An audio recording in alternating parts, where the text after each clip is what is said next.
Okay, folks, as we go into the book of Ezekiel, I'm going to be sitting a little tonight because I've got a wonky knee.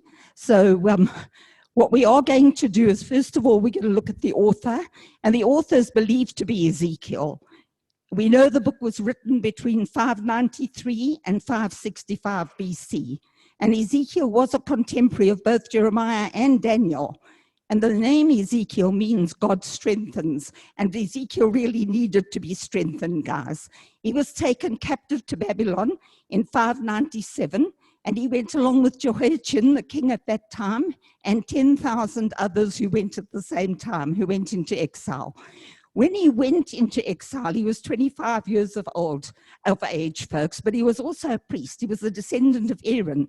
So he should have started his ministry as a priest when he was 30 years of age, but he couldn't because he was in Babylon. And for 5 years, it says that he languished in despair among the exiles by the Keba River. But after those 5 years, when he was 30, we see how God gave a vision to Ezekiel. And in chapter 1, verse 2, it says, on the 5th of the month, it was the 5th year of the exile of King Jehoiachin, the word of the Lord came to Ezekiel the priest, the son of Buzi, by the Keba River in the land of the Babylonians. There the hand of the Lord was upon him. So even though he wasn't able to start his ministry in the temple of the Lord, God started using him to minister at that time. And what he saw was a majestic vision of God's glory. He saw a storm wind with fire and light and glowing metal in the midst of the fire, and it was coming from the north, and there were 4 living creatures in it. And those 4 living creatures had the appearance of a man, but each of them had 4 faces and 4 wings, and each of them had a face of a man. Folks, that is symbolic of intelligence. Then the face of a lion, dignity. The face of an ox, the strength of an ox. The face of an eagle, speed. And they faced east and west and north and south. And under their wings, they had the hand of a man. They had 4 wings and they touched one another, and they had wheels within the wheels, and they were full of eyes, and they moved guided by the Spirit. Folks, you know something, there is nothing that God cannot see. All is open to his divine power. There's nothing that is inaccessible to God. And over the expanse above the heads of the living creature was a throne with God on the throne. And he looked like fire, and radiance surrounded him like a rainbow. And this, in chapter 1, verse 28, the last part of the verse, it says, this was the appearance of the likeness of the glory of the Lord. When I saw it, I fell face down, and I heard the voice of one speaking. Every person who ever saw the glory of God, folks, they fell on their faces. You can't see the glory of God and not fall on your face before him. And then in chapter 2, he said, this is what God said to Ezekiel. He said, son of man, stand up on your feet and I will speak to you. And as he spoke, the Spirit came into me and raised me to my feet, and I heard him speaking to me. And so God told Ezekiel that he was sending him to a rebellious nation of Israel. They had revolted against God. They were obstinate and stubborn children, but God told Ezekiel not to fear them or their words. And you know, folks, if you think about this, all these prophets that we've looked at, what God actually says to them, he says, guys, you're going to go to a people who are not going to listen to you. Your ministry is not going to be easy. You're not going to have a great following. You're going to have a hard time. But I'm calling you to do this, and every one of them obey God. And this is what we see with these prophets, folks. He was to speak God's words to them, whether they listened or not. But then Ezekiel's told to eat the scroll that was given to him. And on both sides of that scroll were written words of lament and mourning and woe. And this was God's message to Israel. So he ate the scroll, but it tasted as sweet as honey in his mouth. And you know, folks, I wondered how God's word sounds to us, even the parts that were coming, mourning and of the woe. Do they taste sweet to us? Are God's words sweet to us? And then in chapter 3, verse 8 and 9, he said to Ezekiel, I will make you as unyielding, as hardened as they are. I will make your forehead like the hardest stone, harder than flint. Do not be afraid of them or terrified by them, though they are a rebellious house. So what is he saying? He's saying, I will strengthen you. The people will not accept what you say. They won't like you. You're going to have a hard time. But you know what? Just as he said to the other prophets as well, I will protect you in this. The people might not listen, but don't worry. I will make your forehead like the hardest stone. Don't take their words to heart.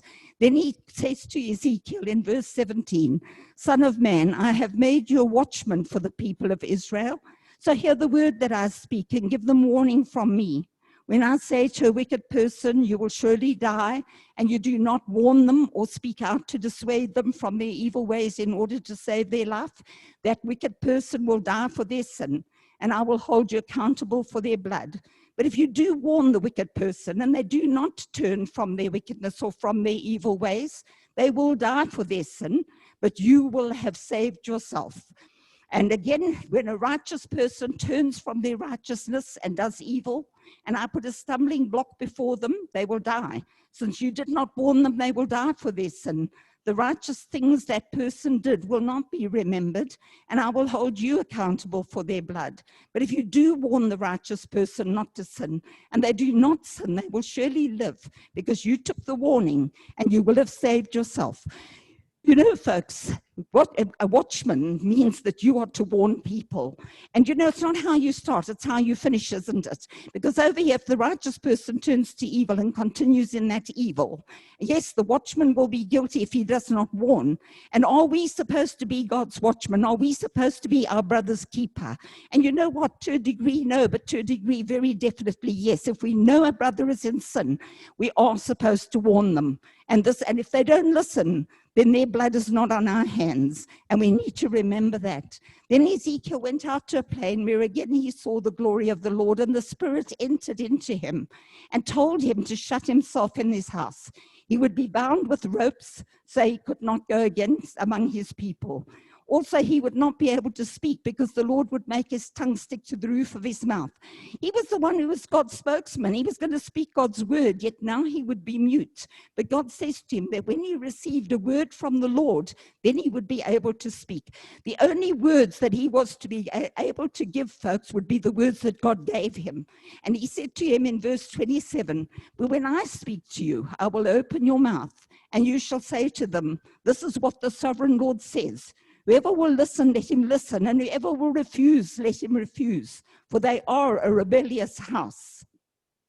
Then we see the Lord giving Ezekiel a sign of another siege coming against Jerusalem. He'd gone with one siege, now there was another one. And he's told Ezekiel to draw Jerusalem on a clay tablet, build siege works against it, and lay siege to it. And then Ezekiel was for 390 days, he was going to lie on his left side. It was a sign of Israel's iniquity, 1 day for each year of their iniquity. Then he was going to lie on his right side for 40 years to show Judah's iniquity for 40 years. And he was tired, so he could not turn. He was to face the clay tablet of Jerusalem, and he was to prophesy against it. And what was this a message of? The coming siege was deserved, folks, and this is what God is showing. And then the Lord told Ezekiel how to care for himself, what he was to eat, what he was to drink, what he was to cook. And he complained when he was told to cook his food over human dung. And so God said that he was allowed to substitute cow dung for human. And this was a picture to show Israel when they were scattered into the nations, when they went into captivity, folks, they were going to eat unclean food, something that they had never done, but now they were going to do it in the land where they were banished. And also the quantity that Ezekiel was given, it was minimal, but it was to show them the scarcity of food and water in Jerusalem, because there was going to be a famine, there was going to be a drought during the siege, and they would waste away in their iniquity. And so this is what God is showing him. Then he gives him another sign of a judgment on Jerusalem. And Ezekiel was to cut his hair. He was to divide it in three. He was to burn 1/3 in the city when the days of the siege were completed, because 1/3 of the people were going to die in the city. 1/3 he was to strike with the sword all around the city, because 1/3 would die outside the city. And then 1/3 he was to scatter to the wind, because the Lord was going to pursue them with the sword, and God would scatter and pursue 1/3. But there was always going to be a remnant. A few were to be bound in the edges of his robe, and then there were a few that were to be thrown into the fire. And God's judgment was fire on the temple, on Jerusalem, and that would spread to all the house of Israel. God set Jerusalem at the center of the nations. What did she do? She rebelled. She was more wicked than the nations around her. And all the nations were going to see the judgment that he brought on his city. And why was God judging the city? First, it was because of their abominations. And they would even resort to cannibalism, to eating one another during the famine in the city. Why? They had defiled God's temple with their idols and their abominations. And so the Lord said that he would withdraw from Jerusalem. He was going to withdraw from his people. There was going to be no pity. He would destroy them. And this was what Ezekiel had to warn them of as their watchman. But God's anger was upon them, and he was going to destroy the high places and the altars. How was he going to do it? By the sword of the Babylonians. And he actually said that he will lay the dead bodies of the sons of Israel in front of their idols and scatter their bones around their altars. In chapter 6, verse 8 to 10. But I will spare some. For some of you will escape the sword when you are scattered among the lands and nations. Then in the nations where they've been carried captive, those who escape will remember me. I have been grieved by their adulterous hearts, which have turned away from me, and by their eyes, which have lusted after their idols. They will loathe themselves for the evil they have done, and for all their detestable practices. And they will know that I am the Lord. I did not threaten in vain to bring this calamity on them. And just listen how I have been grieved by their adulterous hearts. That's God. He's grieved by the adultery, by the idolatry, which is spiritual idolatry, is immorality. Okay, the end is upon them. And in chapter 7, verse 1 to 2, the word of the Lord came to Ezekiel and said, Son of man, this is what the sovereign Lord says to the land of Israel. The end has come upon the four corners of the land. God will shortly pour out on them his wrath and his anger, and he's going to judge them according to their ways, and he's going to bring on them all their abominations. And in verse 10, he says, the day is here, it has come. Doom has burst forth, the rod has budded, arrogance has blossomed. In verse 27, the king will mourn. The prince will be clothed with despair, and the hands of the people of the land will tremble. I will deal with them according to their conduct, and by their own standards I will judge them. Then they will know that I am the Lord. And folks, the king would mourn. The king, the prince, they were going to go into captivity. And God is actually driven from his sanctuary. Ezekiel's with the elders of Judah in the exiles in Babylon, and he sees the appearance of a man, fire and brightness and glowing metal. And the Spirit lifted Ezekiel and took him in visions to Jerusalem. And again, he saw the glory of the God of Israel. Folks, this prophet, in this prophecy, over and over, we see Ezekiel, we see God revealing his glory to this prophet. And now we see at the entrance of the north gate of the inner court, Ezekiel saw the seat of the idol of jealousy. Folks, God is a jealous God. He will not share his glory. Israel was committing great abominations, things that would drive God from his sanctuary. That's what it says, guys. It says, but you will see still greater abominations. And this statement is repeated 3 times in chapter 8, in chapter 6, in verse 6, verse 13, and in verse 15. And then at the entrance to the court, Ezekiel dug through a hole that he saw. And inside the court, he saw Israel's idols carved on the walls. There were 70 elders there, and they were using censers to worship the idols. This is in the court of God, folks, in the temple. And there are idols carved on the wall. This is what God is showing to Ezekiel. It's a vision, but it's what he's seeing. And there were elders there, the elders that were supposed to be God's people. They were hiding their idolatry. They thought that God didn't see it. But in verse 13, again, he says, you will see them doing things that are even more detestable. And at the north gate, Ezekiel now sees women, and they're mourning for Tammuz or whatever, and that's an idol, and they're mourning for their idol. Then in the inner court, he saw about 25 men who were worshipping the sun, and although they shouted in his ear, God said he would not listen to them.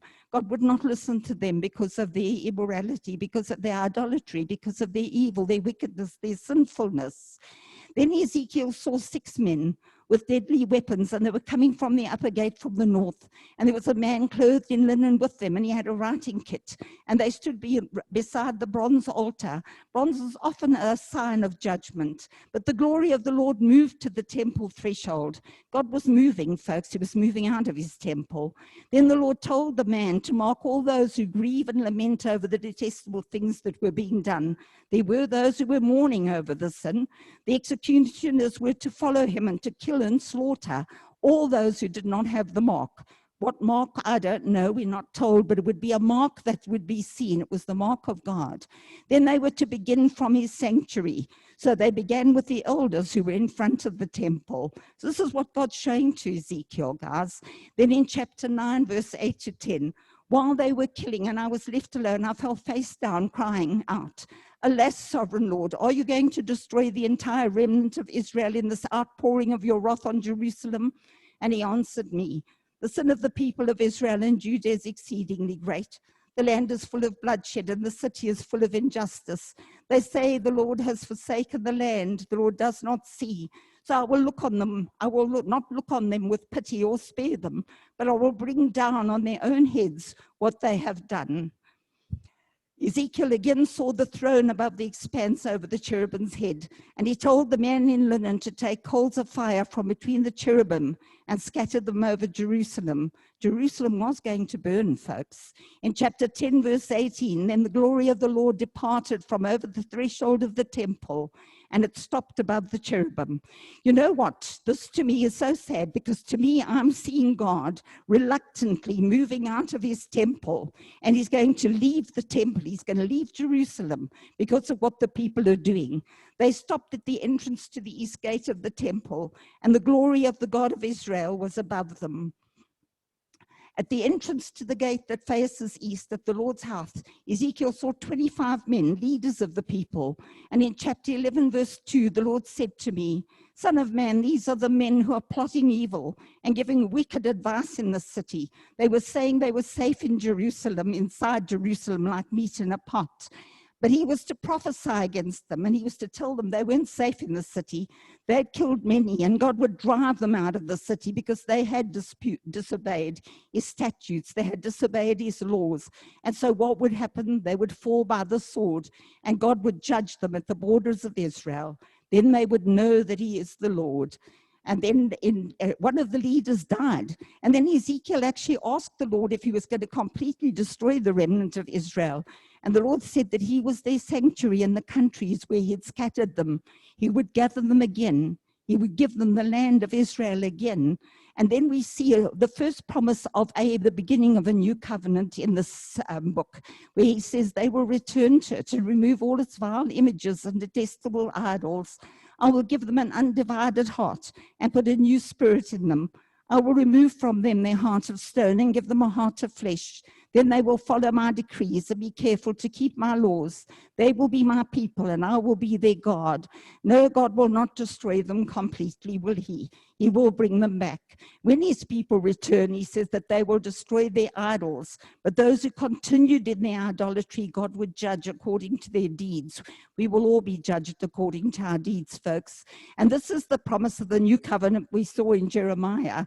Jeremiah prophesied this in Jeremiah 31, verse 31 to 34.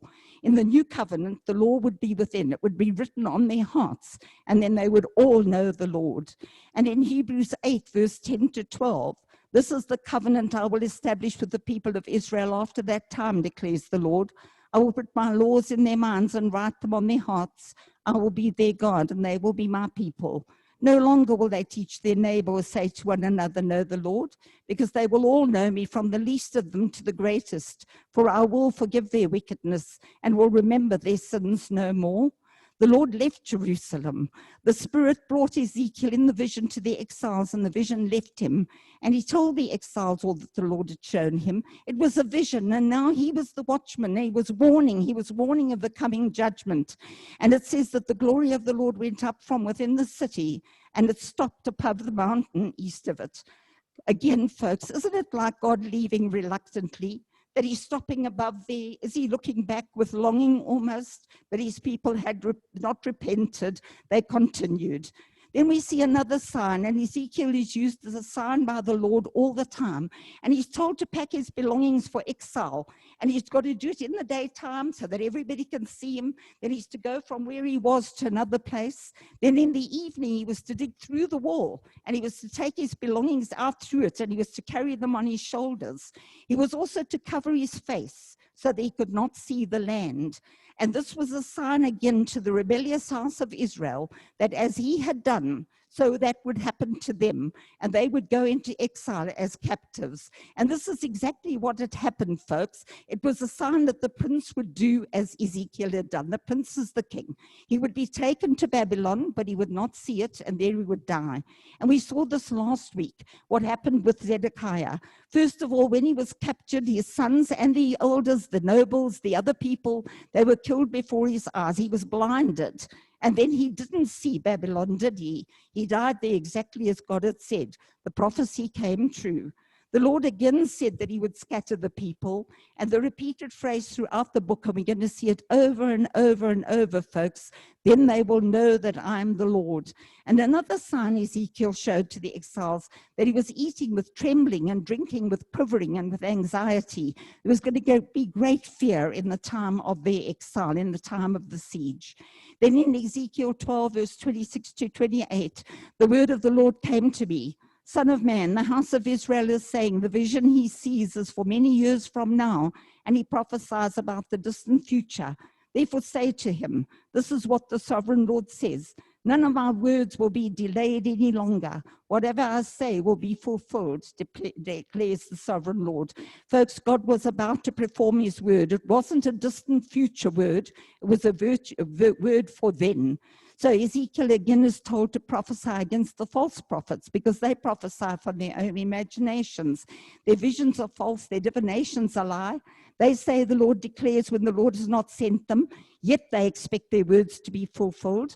And he says, have you not seen false visions and uttered lying divinations when you say the Lord declares? They have not spoken. So God says his hand is against them, and they will be cut off from his people. And why? This would be so that Israel would know that he is the Lord. They said there would be peace when God said there would be no peace. God's wrath would tear down what they tried to build up with their lives. The women, they were making magic charms. They were basically practicing witchcraft. They lied to his people, and they believed the lies. And God said that he would save his people from their power. And again, then they will know that he is the Lord, a phrase that's going to be repeated over and over. But God calls them to repent. He says, turn from your idols, renounce all your detestable practices. God's desire is that the house of Israel no longer strays from him and defiles themselves with their idols and their sins. And so Ezekiel spoke this word to the elders who came to them. And he says that then they will be his people and he will be their God. When will that happen? It will be when they repent.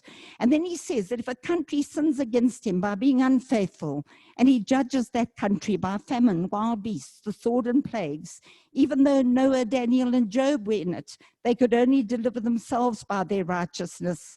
Repentance and righteousness go hand in hand, folks. It's for each individual to respond, and to respond from their hearts.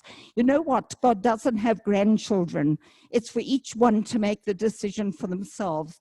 God was even Daniel and Noah and Job.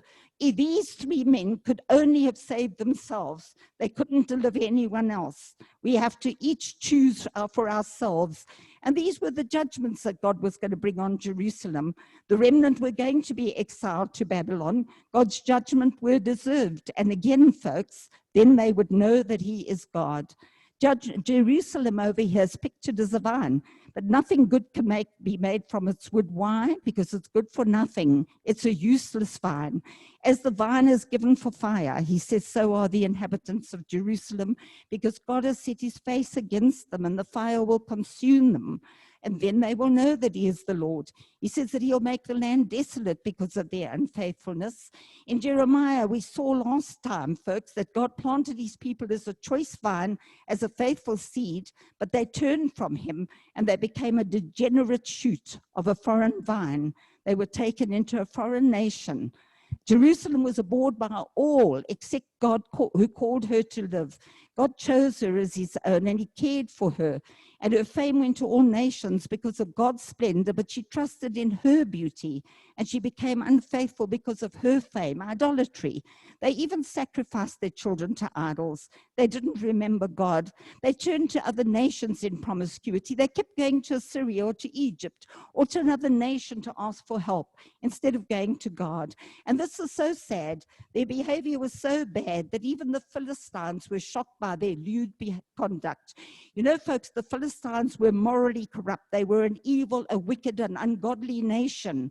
But the behavior of the people of Judah was so bad that even the Philistines were shocked by the behavior of Jerusalem, by the behavior of Judah.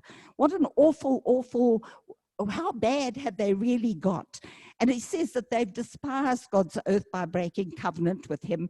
And he says, yet I will remember the covenant I made with you in the days of your youth, and I will establish an everlasting covenant with you. Then you will remember your ways and be ashamed when you receive your sisters, both those who are older than you and those who are younger. I will give them to you as daughters, but not on the basis of my covenant with you. So I will establish my covenant with you, and you will know that I'm the Lord. Then when I make atonement for you for all you've done, you will remember and be ashamed and never again open your mouth because of your humiliation, declares the sovereign Lord.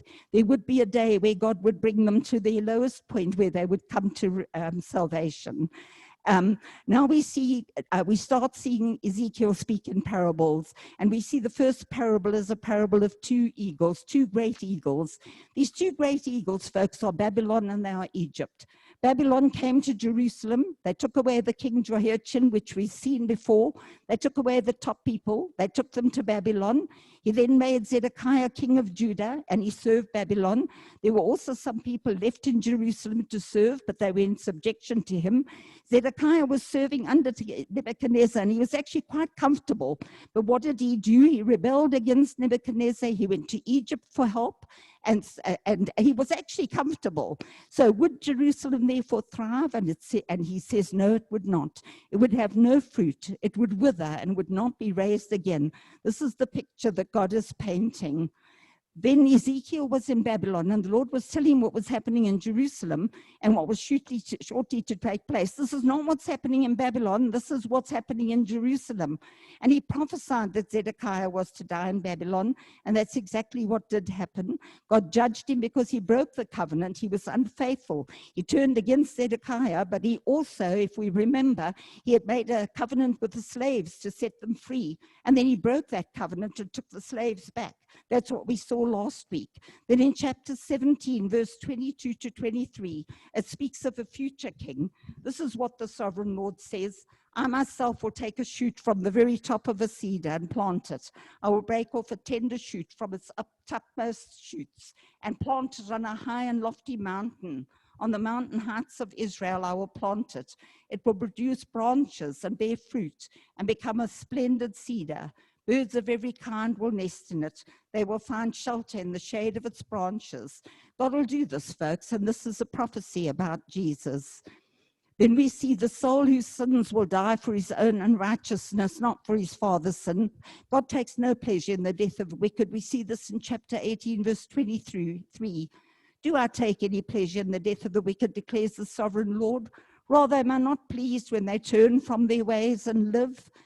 Israel said the Lord's ways were not right. Have you ever sort of questioned God and said, oh Lord, why?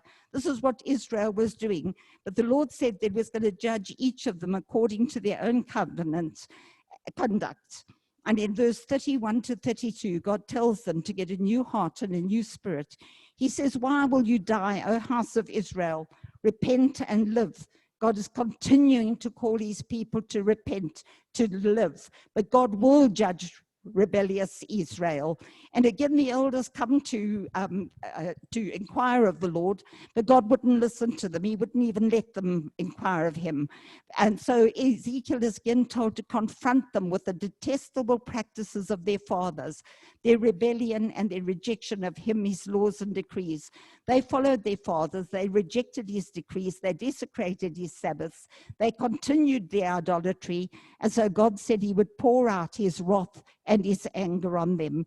And in chapter 20, verse 22, but I withheld my hand, and for the sake of my name, I did what would keep it from being profaned in the eyes of the nations in whose sight I had brought them out. God's name is always profaned when his children are out of the land, folks. Oh, stuck. Oh, I don't know why I've gone frozen. It's not stepping. Sorry, guys, just a sec. Got a technical problem again.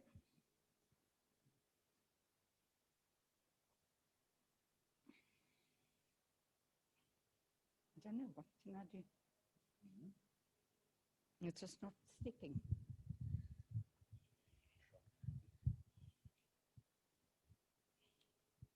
Okay.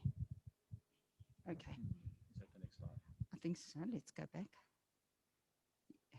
Yes, for the sake of my name, God will judge. Yes. God will gather them back from where he scattered them. He will judge them. Thank you, Daniel. And they will loathe themselves for the evil. They will listen to him and no longer profane his holy name with idols. He will prove himself holy in the sight of all the nations. He says, you will know that I'm the Lord when I deal with you for my name's sake and not according to your evil ways and your corrupt practices, O house of Israel, declares the sovereign Lord. When God has dealt with them for his name's sake, they will know that he is the Lord. It'll be the time when he sanctifies Israel, when he makes them holy, and that time is coming. But again, he's to prophesy to the exile. How is he to do this? By groaning with a breaking heart and bitter grief. So when they asked him why, he was going to tell them God's sword of slaughter was about to come. His judgment was about to happen. It was a sure thing, guys. It wasn't something that he was just saying it was going to happen and soon. And in Ezekiel 22, 29 to 31, the people of the land practice extortion. They commit robbery. They oppress the poor and needy. They mistreat the foreigner, denying him justice. So I looked for someone among them who would build up the wall and stand before me in the gap on behalf of the land, so I would not have to destroy it. But I found no one. So I will pour out my wrath on them and consume them with my fiery anger, bringing down on their own heads all they have done, declares the sovereign Lord. Ezekiel was to give them God's warning through his parables, and now we see another parable. Two sisters, Aholah and Samaria, and Aholibab, I'm saying it wrong, but anyway, and Judah. They were called harlots because they worshipped idols and they sought other nations instead of the Lord. Samaria went after the Assyrians, folks, and God gave her to the Assyrians, and they were taken captive to Assyria in 722 BC. And what happened after that? Jerusalem saw the judgment of God on Israel, yet they continued in their depravity. And so God brought Egypt against them, Assyria against them, and then Babylon against her. And Judah was taken captive to Babylon in 586 BC. But in chapter 23, God says, so I will put an end to lewdness in the land, that all women may take warning and not imitate you. You will suffer the penalty for lewdness and bear the consequences for your sins of idolatry. And again, then you will know that I am the sovereign Lord. Then God gives, Ezekiel's given another parable. It's a cooking pot and meat. He will speak to the rebellious house, those in exile. Babylon had laid siege to Jerusalem. Babylon was the pot, this was the pot, but there's rust in the pot. What was that? That was the blood that she'd shed.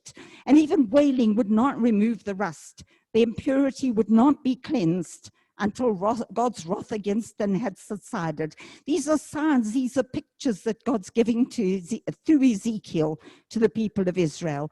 God's time had come to act, folks, and they would be judged according to their conduct. And God would have no pity, and nor would he relent. Ezekiel again is assigned to the exiles. His wife dies and she's called the light of his eyes, but he's told that he's not allowed to mourn, he's not allowed to weep, he's just got to groan silently. And what was the meaning of that? It was the way they loved their temple, they trusted in their temple, but when Jerusalem and the temple were destroyed, they were not to mourn, and this is the sign. Then they would know that he is the Lord God. When those who escaped came to give the news to Ezekiel, God said to him, then his mouth would be opened and he would be able to speak. But this was only going to happen about 2 years after this, folks. Okay, and again Ezekiel's told to prophesy against the nations, and all these nations around them were against Jerusalem. They still are, aren't they? And they were glad of Judah's judgment. And we see a prophecy against Tyre. It was a great city at this time. It was going to be destroyed and there would be great mourning for her. And God said he would make her desolate. Great waters would cover her, and she would never be found again. And then we see in Ezekiel a lament that Ezekiel's to take up a lament for the king of Tyre. And we see this in Ezekiel 28, all the way from verse 12 to 19, folks. And it's a prophecy. I'm going to read it, but I'm going to read it quite fast, but read it along with me. The word of the Lord came to me. Son of man, take up a lament concerning the king of Tyre and say to him, this is what the sovereign Lord says. You were the seal of perfection, full of wisdom and perfect in beauty. You were in Eden, the garden of God. Every precious stone adorned you. Cornelian, chrysolite, and emerald, topaz, onyx, and jasper, lapis lazuli, turquoise, and beryl. Your settings and mountings were made of gold. On the day they were created, you were prepared. You were anointed as a guardian cherub, for so I ordained you. You were on the holy mount of God. You walked among the fiery stones. You were blameless in your ways from the day you were created, till wickedness was found in you. Through your widespread trade, you were filled with violence and you sinned. So I drove you in disgrace from the mount of God and expelled you, guardian cherub, from among the fiery stones. Your heart became proud on account of your beauty, and you corrupted your wisdom because of your splendor. So I threw you to the earth. I made a spectacle of you before kings. By your many sins and dishonest trade, you've desecrated your sanctuaries. So I made a fire come out from you, and it consumed you. And I reduced you to ashes on the ground in the sight of all who were watching. All the nations who knew you are appalled at you. You've come to a horrible end and will be no more. It certainly sounds like the devil, doesn't it, folks? It's a lament against the king of Tyre. Ezekiel prophesies against Pharaoh and Egypt. And again, folks, Pharaoh's called a great monster of the Nile. Why? Because he claimed that he had made the Nile, so God was going to destroy him. And again, their land would become a desolation and a waste. They would be scattered among the nations, and then they would know that he is God. But at the end of 40 years, God said he would bring them back. But they would be a lowly nation. They would never again rule over other nations. God was going to give Egypt to Babylon. And folks, to today, Egypt is not a lofty lofty nation anymore. It's a lowly nation. Okay, again, Ezekiel's told to speak to the exiles. And again, if the watchman warned the people and they didn't heed the warning and turn from their sin, each man's blood was on him alone. But if he listened to the warning and turned from wickedness, he would live. If the watchman did not warn, the blood of the wicked who did not turn was on the watchman's head. God had made Ezekiel the watchman. He held him accountable to warn the people. You know, folks, when God sees fit to warn, twice by the same words almost, and twice he uses Ezekiel as a watchman. If God finds it necessary to do this, it's an important thing, and we need to take note. Then in chapter 33, verse 11, say to them, as surely as I live, declares the sovereign Lord, I take no pleasure in the death of the wicked, but rather that they turn from their ways and live. Turn from your evil ways. Why will you die, O house of Israel? In Acts chapter 20, verse 26 to 27, we see Paul saying, and he says, therefore I declare to you today that I am innocent of the blood of all men, for I have not hesitated to proclaim to you the whole will of God. Paul had proclaimed the will of God. He was a warning. And folks, the warning is not just to the crowds, it's to the individuals as well. And in John 1 verse 12, to all who received him, to those who believed in his name, he gave the right to become children of God. God was going to judge each one, folks, according to his own ways. And that's what we need to remember. Then we see God saying, woe to the shepherds. We've seen this in every one of the prophecies. They fed themselves instead of the flock. They didn't care for the sheep. So God said he would shepherd his own sheep. He would bring them back from where they were scattered. He would tend them. He would search for the lost. He would bind up the injured. He would strengthen the weak. And he said he would shepherd the flock with justice. And he would judge between his sheep, the children of Israel, folks. Then when God brings his people back, when they no longer plundered, he said he would set David as a shepherd over them. And these promises are yet future, folks. Jesus is the good shepherd. And in Matthew 2, verse 6, but you, Bethlehem, in the land of Judah, are by no means least among the rulers of Judah. For out of you will come a ruler who will be my shepherd, be the shepherd of my people, Israel. And God says, then he will make a covenant of peace with them, and he will bless and deliver them from those who enslaved them. And again, in verse 30 and 31 of chapter 34, then they will know that I, the Lord their God, am with them, and that they, the house of Israel, are my people, declares the Lord. You are my sheep, the sheep of my pasture, and I am your God, declares the sovereign Lord. God would judge Edom because of their perpetual enmity against Israel. She said that she would possess Israel and Judah's land. She hated and envied Israel. And Edom, folks, is current modern-day Jordan. And they spoke arrogantly against God. And he would do to her as he did to Israel. He would make her desolation. Then they would know that he is the Lord. The picture there, folks, is actually a place in Petra in Edom. And it's a place where it's very believed that it's very likely that the Jews will actually flee there in the time of the tribulation when they flee for their lives. It's believed, and it's huge, and it's massive, and it's absolutely beautiful. We've been there. Okay, now we see God's new covenant with Israel, and this is in chapter 36, verse 22. Therefore say to the house of Israel, this is what the sovereign Lord says. It's not for your sake, O house of Israel, that I'm going to do these things, but for the sake of my holy name, which you've profaned against the nations where you've gone. Wherever they had gone, folks, they were bringing disgrace on the name of the Lord. God's name is profaned when they're out of the land. And God says he'll prove himself holy among the people of Israel, and all the nations will see it. And here we see that new covenant. For I will take you out of the nations. I will gather you from all the countries and bring you back into your own land. I will sprinkle clean water on you, and you will be clean. I will cleanse you from all your impurities and from all your idols. I will give you a new heart and put a new spirit in you. I will remove from you your heart of stone and give you a heart of flesh. And I will put my spirit in you and move you to follow my decrees and be careful to keep my laws. Then you will live in the land I gave your ancestors. You will be my people, and I will be your God. And then Ezekiel is taken to the valley of dry bones. And over there he's told to prophesy to these bones. Dry bones, hear the word of the Lord. This is what the sovereign Lord says to these bones. I will make breath into you, and you will come to life. I will attach tendons to you and make flesh come upon you and cover you with skin. I will put breath in you, and you will come to life. Then you will know that I am the Lord. And as Ezekiel prophesied, he heard a noise and a rattling as bones came together, bone to bone.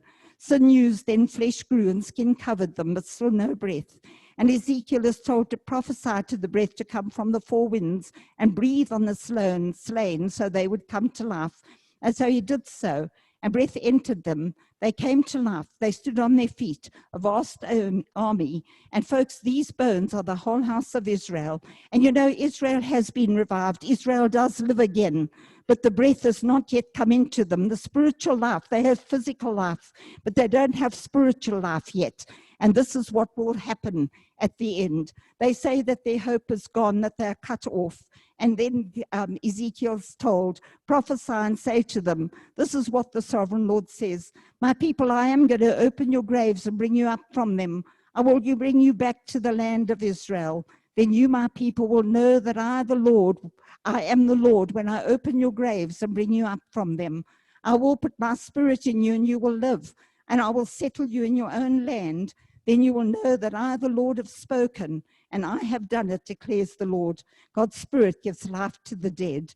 Then we see that Ezekiel's to take 2 sticks. He's to write names on them. 1 stick for Judah, the southern kingdom, the other stick for Ephraim, the northern kingdom. Then he was to join the 2 sticks in his hands. He was to make them 1 stick.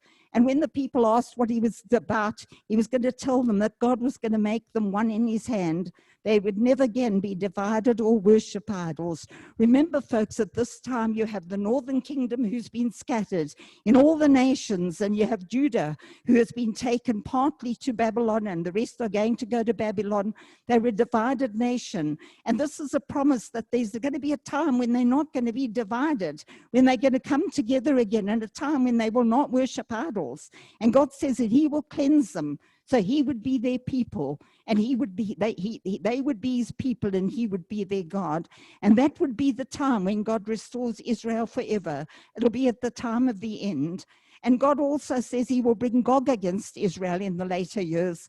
And Gog is Gog is the king, I know. It's of the land of Gog. And he's the chief prince of Meshach and Tubal. We believe that that's going to be Russia, Turkey, that part of the world. They were in trade with Tyre, and they paid for their merchandise with men's life. Slavery, folks. They were taking men and they were paying with men. But God said he would bring Gog out with his armies, advancing like a storm. They would be like a cloud covering the land. And that would be at a time when Israel was living in peace and safety. Hasn't happened yet, folks. Israel is not living in peace and safety. And when Gog attacks Israel, God's hot anger will be aroused.